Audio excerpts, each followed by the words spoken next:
Art is a nation's most precious heritage, for it is in our works of art that we reveal to ourselves and to others the inner vision which guides us as a nation. And where there is no vision, the people perish. President Lyndon Johnson on signing into existence the National Endowment of the Arts. The universal need for the arts is one of the principal underpinnings of the Creative Coalition. The Creative Coalition is a nonprofit charity and advocacy organization which exists to promote the efficacy of the arts in the national and global agendas.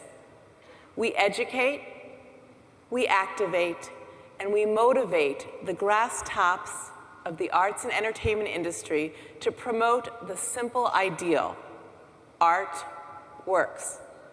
And we use the unique voice and platforms of the entertainment industry to move the grassroots to promote the arts as the gateway to understanding pressing issues shaping our world, our nation, and our community. In November of 2011, a group representing the Creative Coalition set out for the trip of a lifetime to the land where civilization began. We came as artists to observe and feel a country and a people who place a high priority on the arts. AIPAC and its educational foundation made the trip possible and provided us with an itinerary that gave us great insights and opportunities. Our group, 25 actors, writers, producers, directors, and entertainment industry executives, boarded a bus each day for 7 days. And while we will share with you tonight, we will keep up the AIPAC credo of what goes on the bus stays on the bus. We listened, we learned, and we connected with the people and places of Israel. We met with government leaders, academics, NGOs, as well as entrepreneurs. And along the way, we learned the important role art therapy plays in healing young soldiers and Israeli victims of terrorism. We discovered the priority that Israel places on creativity and individual expression. And each day, we met with men and women and children too, who reminded us of that which is universal within each of us. No matter what side of the political aisle you're on, no matter what side of the border you reside, the yearning to live in safety and peace presides. We are here to tell our stories of our experiences which help define Israel for us in very personal ways.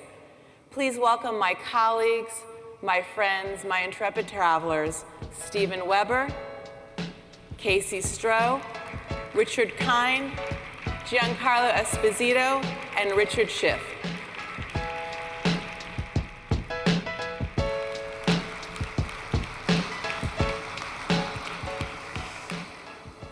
Since returning from the Creative Coalition's trip to Israel, it occurred to me that Jews have perhaps always expected too much of the world, expected too much of people in general, assumed that they valued life, history, and intelligence as much as they did.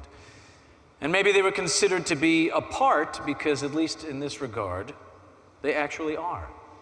And not chosen as in superior or as inheritors of the kingdom of God, but because they are representatives of all other peoples similarly defined by pain and forced to rise above it, and made to suffer further because of that.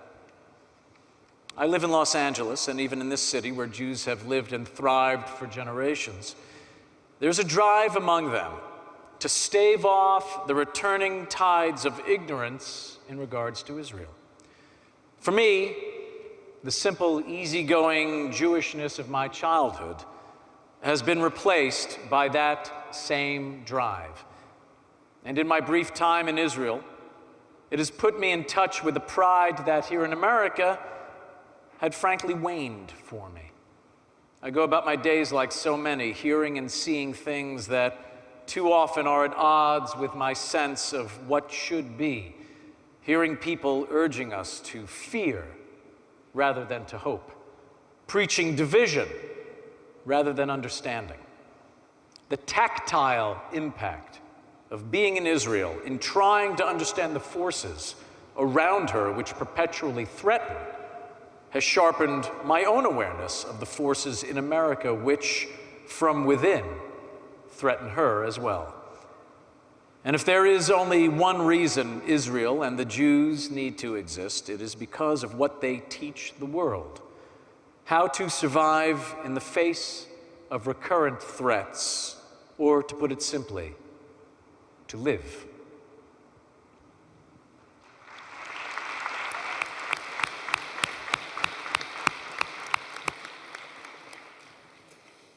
As a Christian, I expected to have amazing experiences visiting the places in Israel that hold great meaning to me. However, nothing prepared me for the feelings that I would have at a place called Yad Vashem. After touring the memorial, I wanted to shake some of the images from my mind, but I couldn't. Tears ran down my face as I sat staring out the window of the bus. Suddenly, it hit me. I get it. I understand. If I had lived through such an ordeal, or even had family who had endured such experiences, I would fight to the end to ensure my people's freedom and protection.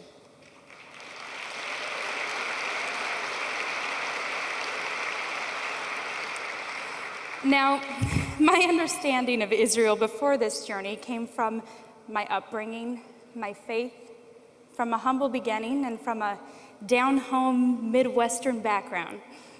For example, I can't tell you how many times in the last year I have watched my sweet little grandmother, who's also Mormon, stare into the eyes of Mr. Netanyahu on the television and say, "Don't you dare give up the damn Golan Heights."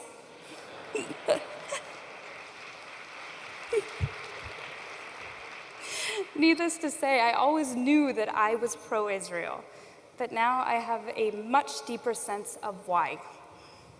During our trip, we were afforded the opportunity to hear from a wide variety of speakers, not only that of Israelis, but also Palestinians. This allowed me to form my own feelings and own opinions regarding Israel, its conflicts, and its lovely people. Now I can truly say that my opinion of Israel comes from a much different place, one of compassion, understanding, frustration, and love. I would like to thank everyone who made this trip a possibility, and end by saying, now is the time, more than ever, not only to stand up for Israel's protection, but to stand up for America. Thank you.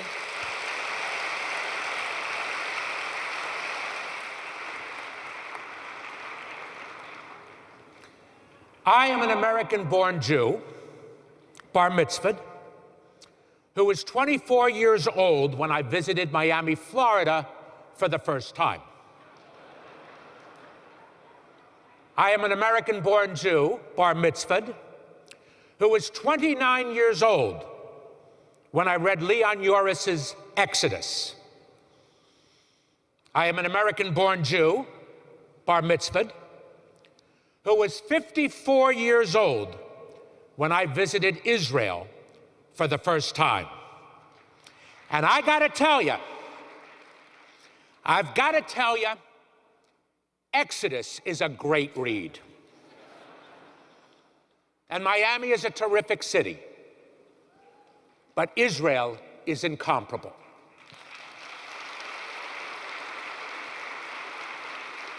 The energy, the beauty of the nation and the people cannot be put into words. As I realize, they have to be experienced. Because since I was a kid, modern-day Israel to me was oranges, dates, and a lot of trees, many of which I believe I was responsible for planting. And then last November, I was lucky enough to be invited by AIPAC to visit Israel. And I discovered first through a wonderful book that I recommend called Startup Nation.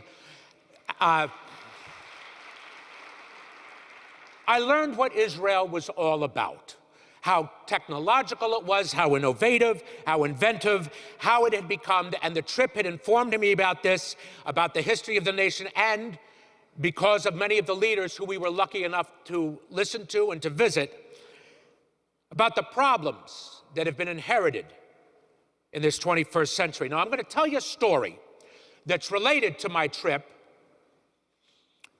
A friend of mine made a great documentary, a wonderful documentary about mental health in America, about depression and ADD, and that there is no stigma, and it's wonderful, it's terrific. And he took it to the Tel Aviv Film Festival. And about 2 or 3 weeks after he got home, I happened to see he and his wife at a dinner, and I asked, how did it go? And he said, and not great. And I wondered why, because it's a wonderful movie. And he just said, the people, they didn't go for it. So I thought about it. And I realized that Israelis don't have the time, much less the luxury, to spend on depression or ADD or, how they're feeling. They're worrying about, is the cafe I'm eating at in peril? Is the playground that my children are playing at, is it in danger? Tomorrow morning, when I wake up, will I wake up? Will my country still be in peril? Its existence. Israelis are people who live on the balls of their feet, forward moving, with energy. As Americans, we must do all that we can to preserve the history, the people, and the nation of Israel, and I'm not bluffing. Thank you.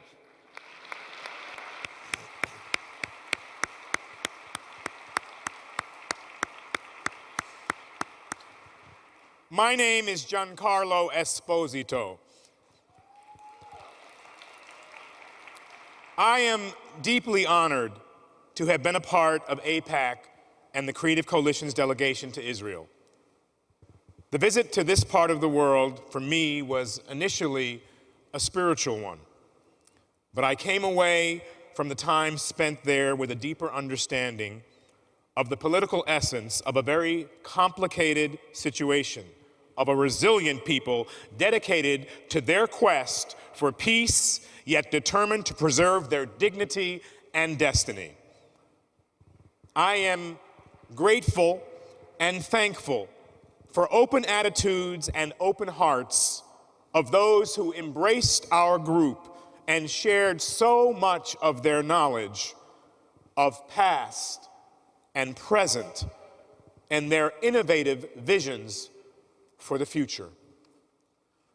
I was deeply moved to so many visits to so many historical and spiritually significant sites that signify the beginnings of the world's great religions. Although I do not profess to know all of the issues surrounding the history or the politics of this great nation, I do know that the people of Israel are dedicated to humanitarian efforts in all corners of the globe and continue to search for a way to make peace with their neighbors. I believe that intention is everything, and the Israeli intention is the correct intention. I think the true measure of the people of Israel is that they live with love in their hearts and are willing to share that love in expressing all of who they are. Living side by side with those who may think differently, who may worship differently, and who may have different political and ideological views. In my heart, I believe Israel can be an example to surrounding countries who are struggling for the same equanimity on the world stage, struggling to realize democracy and peace for their people. I believe it's through Israel's intelligent and soulful efforts that its vision for the future will one day be realized, not only for the Israeli people, but for the entire Middle East.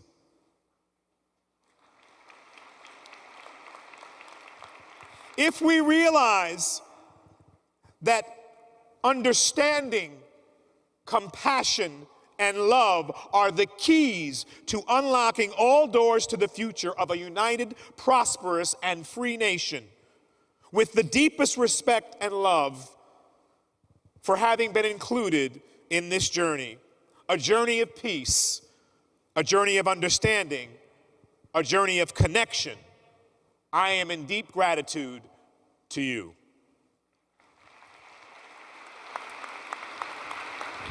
Hi, I am Richard Schiff. It's an honor to be here. It's an honor to listen to Presidents Perez and Obama this morning. And I've got to say, it's an honor to listen to my colleagues speak here tonight. I'm very impressed. The other night, my wife wanted me to come to bed, and I said, I can't. I have to write a speech for 10,000 people and possibly the President of the United States. She said, they gave you 2 minutes. It's a 2-minute speech. Hello, I'm Richard Schiff. You're halfway done. Come to bed. The good news in that story is that she still wants me to come to bed after 23 years. In my 7 years spent as senior advisor to President Bartlett on the West Wing, I have certainly learned enough to be confident that I now can solve every problem facing us today. But since I only have 63 seconds remaining, in lieu of that and creating world peace, I'd like to quickly share some of my impressions of our recent trip to Israel, and it was also my first trip to Israel as well. First, the land. I'm always fascinated by land that has been fought over. Look and see what possible reason there could have been for all this fighting. Israel, if you take away the Mediterranean Sea, is basically Palmdale, California. Have you ever been to Palmdale? Exactly my point. And two, of all the land that God and Moses could have picked to be promised to the chosen people, why did they pick the only plot of land within 1,000 miles with absolutely no oil under it? Which brings me to three, that for whatever the reasons, the epic tidal ebbing and flowing of the history of a people through time led them to one absolute, the absolute necessity for the state of Israel to exist. And that survival is pervasive, as Richard was talking about, in the thoughts and decisions of every aspect of day-to-day life in this country. To me, Israel is a poem of the impossible, a miracle. Some 60 years ago, this miracle happened. And as we visited kibbutzim and villages still fending off rocket attack sites in Old Jerusalem, absorption centers and hospitals, gas stations, souvenir stands with camels for hire near the Dead Sea, restaurants from Nazareth to Tel Aviv, one constant emerged in all the experiences. The Israeli people are thriving. That ever-present existential element, survival, that could be an overbearing burden, is actually transformed into a gift of sorts. The gift of necessity for community, collective effort, service to country and to each other. A gift that values every household, every person, every moment. It makes the salad taste fresher, the meat juicier, the wine richer, the smiles broader, the laughter louder. It makes for innovations in the way land is cultivated, energy sourced and used, business developed and community served. It reminds me, in fact, of the way we talk about the greatest generation of America just after World War II and how they brought our country out of depression and devastating war. Israel still has that great sense of urgency. I wish we still had it as well. And yet another thing is also clear, that as long as neighbors pose constant and growing threats, Israel cannot do it alone. That this ongoing partnership between the U.S. and Israel is another necessity in the mix of absolutes. Every cell, every organism in the living world has but one essential function before all others: to survive. Israel is doing just that. You know, I was working in Vancouver recently, and my driver was taking me through what he called Little Italy of Vancouver. And he said, "You see that restaurant over there?" I said, "Yeah." He goes, "That's the best Italian food, the best Italian restaurant in Vancouver." Okay, you see the one right next door? Yeah, that's also the best Italian restaurant in Vancouver. I said, how'd that happen? He said, well, the married couple owned the first restaurant. They got a divorce, they split up, and the wife decided to open another restaurant right next door. I said, why would they do that? And he looked at me like I was stupid, and he said, well, of course, to continue fighting. Why else? Which makes me wonder, what is the dialectic of survival? The next evolved stage. It is my hope that the great innovative spirit that has created and sustained this miracle will cultivate and discover the next great miracle, the ability to survive and thrive with each other in the region and in the world. If anyone can figure that one out, Israel can and will. It would make the great poem that much more impossibly better. Thank you.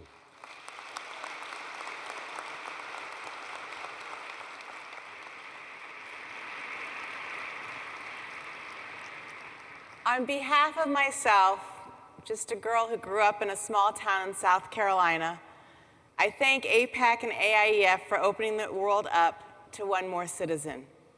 On behalf of the Creative Coalition, we thank you for opening a window to further understanding the very complex, beautiful, and majestic country of Israel. As American artists, we hope to encourage our own nation to look at Israel's successes with the arts. We also hope to pay it forward by bringing the unique resources and perspectives of the American arts and entertainment community to bear on Israel, a country with a soul of creativity. Thank you.